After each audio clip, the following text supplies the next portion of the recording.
Mission Station on Space to Ground. Welcome to Space to Ground. I'm Isidro Reyna. This week, the crew welcomed the orbital ATK Cygnus cargo ship to the station.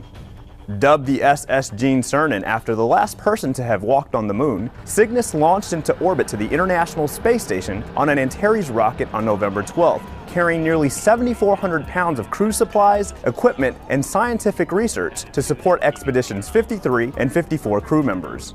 Cygnus was captured and bolted into place on the station's Earth-facing port of the Unity module on November 14th. The spacecraft will spend nearly 3 weeks attached to the station before departing in early December. One experiment delivered on Cygnus is the E. coli antimicrobial satellite, which could help us determine appropriate antibiotic dosages to protect astronaut health during long-duration missions. Antibiotic resistance could pose a danger to astronauts, especially since microgravity has been shown to weaken human immune response. The experiment will expose 2 strains of E. coli to 3 different doses of antibiotics. One of these strains is deficient in the gene responsible for the increased antibiotic resistance in microgravity.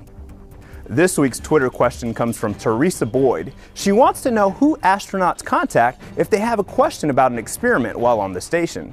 Well, that's a great question.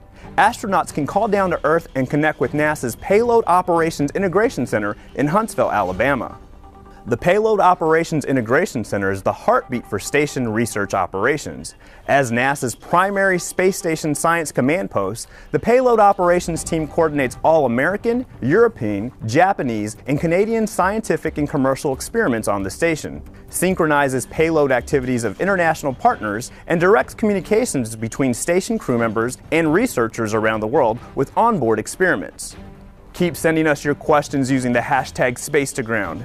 And for those educators out there, visit nasa.gov/STEMOnStation to find ways to get involved during NASA's Year of Education, a celebration of an almost 12-month presence of a teacher on board the International Space Station. We'll see you next week.